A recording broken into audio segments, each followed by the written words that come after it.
Vamos continuar falando aqui dos filósofos pré-socráticos. A filosofia é uma área de conhecimento que tem aí cerca de 2.600 anos e nós temos aqui uma série no canal que fala dos filósofos pré-socráticos. Como o próprio nome diz, pré-socrático se refere àqueles filósofos pensadores que viveram antes de Sócrates. Porém, alguns filósofos chamados de pré-socráticos viveram ali mais ou menos na época de Sócrates e são chamados de pré-socráticos não pela época em que viveram, mas pela modalidade de pensamento. E o que esses filósofos, de uma maneira geral, procuravam? Eles procuravam um elemento fundamental a todas as coisas, alguma coisa que é a unidade, a origem de tudo o que existe. E nós vimos, por exemplo, que para Tales de Mileto, o primeiro deles, esse elemento fundamental seria a água. A água estaria em tudo, a água seria a origem de tudo. Depois nós vimos que para Anaximandro havia alguma coisa que ele chamou de apeiron, de indeterminado. Ele não definiu, não associou isso a alguma substância específica que conhecemos. Esse indeterminado seria a origem de todas as coisas. Aí nós vimos, por exemplo, que para Anaxímenes, a origem de todas as coisas seria o ar, e não se sabe bem se esse ar era o ar que nós conhecemos ou algum outro tipo de fôlego, alguma outra substância, talvez até espiritual. Filósofos posteriores disseram outras coisas, por exemplo, Demócrito trouxe para nós o conceito de átomo. A própria palavra grega átomo significa aquilo que não se divide. E posteriormente a ciência chegou à conclusão de que os átomos formam todas as coisas, embora de maneira diferente, já que o átomo científico ele tem divisões. O átomo de Demócrito seria mais um conceito do que propriamente alguma coisa que se pode apreender, senão pelo pensamento e pela razão. Outros filósofos, por exemplo, Pitágoras, matemático, filósofo, é importante você saber que antigamente não existia essa distinção entre filosofia e ciência. Era a busca pelo conhecimento, a busca pela verdade, a busca pela sabedoria. Então, os filósofos eram astrônomos, estudavam o céu, eram físicos. Isaac Newton, por exemplo, que viveu no século XVII, um pedaço do XVIII, era chamado de filósofo. Leibniz é chamado de filósofo, mas ele foi um grande matemático. O próprio Pitágoras, como eu acabei de falar. Essa divisão ela vai acontecendo com o tempo, com a emancipação de algumas ciências, mas a filosofia é a mãe de todas elas e tudo estava debaixo desse grande guarda-chuva. E aí nós vimos, por exemplo, Anaxágoras, que falou que tudo era composto de sementes, Empédocles, que falou dos 4 elementos, terra, água, fogo e ar. E aí temos essa quantidade considerável de filósofos, e eles buscaram pensar o que compõe todas as coisas. E aqui eu quero falar um pouquinho hoje sobre Parmênides, que viveu aí entre os anos 515 e 450 a.C. Parmênides dizia ter recebido a verdade de uma deusa. E Parmênides tem uma teoria bastante interessante, que é o seguinte: a verdade é conhecida pelo pensamento, pela razão, não pelos sentidos, porque os sentidos para ele trazem confusão e não a verdade. Posteriormente a gente vai ter Platão nessa mesma linha de raciocínio.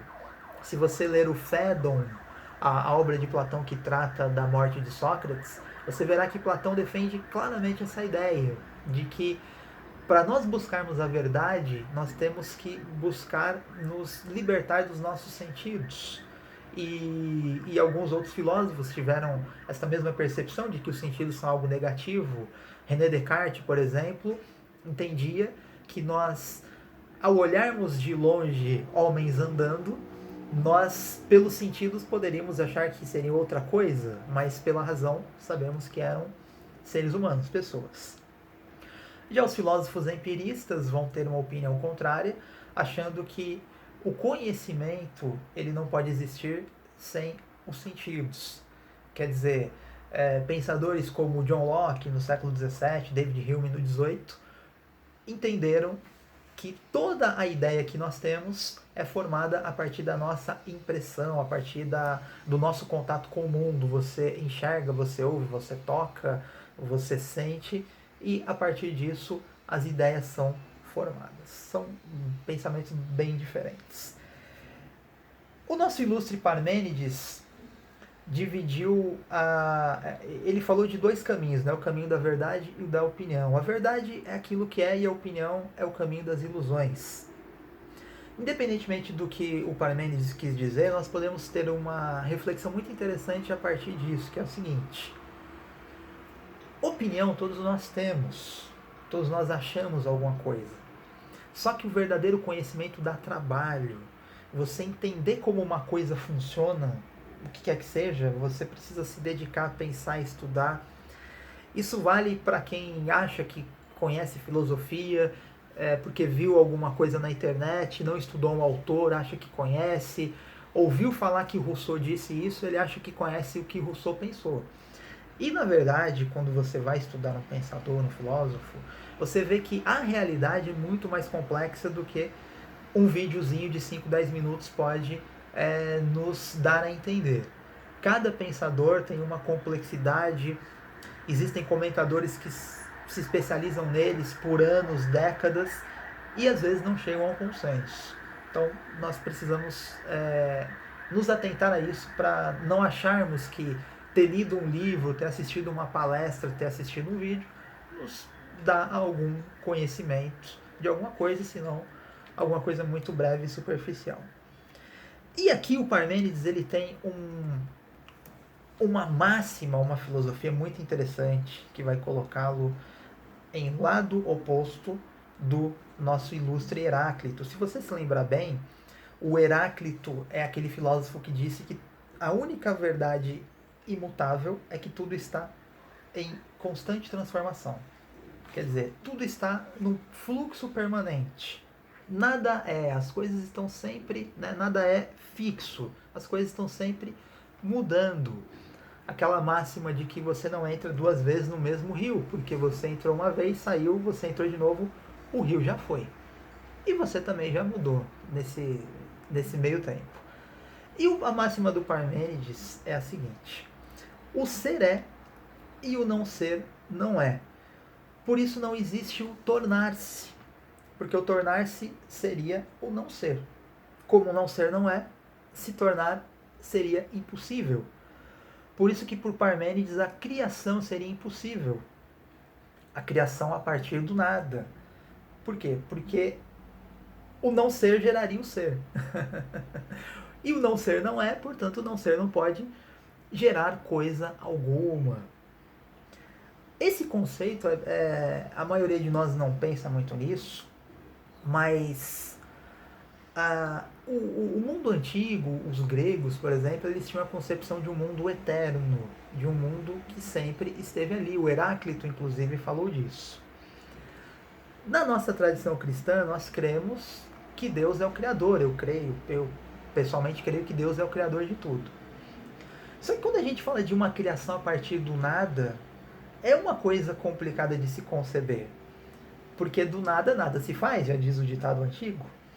E mesmo Deus, sendo onipotente, como nós cremos, ele não criou o mundo do nada. Eu não estou querendo dizer com isso que eu creio que a matéria seja eterna, não. Mas Deus criou o mundo a partir de alguma coisa, a partir da sua palavra, por exemplo. E a sua palavra não é nada, a sua palavra é a sua palavra, o seu poder, algo de si da sua própria natureza. E seja você quem for, se você é ateu, vou dizer uma coisa para você. Se você é ateu, eu acredito na teoria do Big Bang. Não tem nenhum problema. A teoria do Big Bang, com ser ateu ou ser crente, não tem absolutamente nada a ver uma coisa com outra. Estamos falando de como a ciência entende que o universo veio a existir. Mas que tenha havido o Big Bang há 13,7 bilhões de anos atrás. Ok. O que é o Big Bang? Não é o início, aquele start, aquela explosão a partir de toda aquela matéria concentrada? É. E aí eu te deixo a pergunta, e aquela matéria, ela estava ali desde sempre? Ela é eterna? Ah não, ela não é eterna. Se ela não é eterna, ela foi criada do nada? Ela se criou? Ela era um nada, ela era um não ser, ela se criou. Isso não faz absolutamente nenhum sentido. Então, se você não crê em Deus, você precisa crer numa matéria eterna que sempre esteve ali e que se organizou sozinha e que de alguma maneira se desenvolveu sozinha, né? Eu acho que tem que ter bastante fé para acreditar nisso, mas tudo bem. E aí o Parmênides dizia que o movimento também é uma coisa que não acontece. Olha que coisa maluca. Ele dizia que o movimento era uma ilusão, porque para se mover você vai ter que ocupar um espaço em que não estava. E o vazio é um não ser. O vazio não é. O vazio não existe. Portanto, o movimento é uma ilusão e toda mudança é uma ilusão. Então esse é o Parmênides, espero que você tenha gostado dessa breve exposição. Se inscreva no nosso canal, dê uma olhada aqui na playlist dos filósofos pré-socráticos e dos pensadores em geral e curta bastante aí. Um grande abraço, até mais.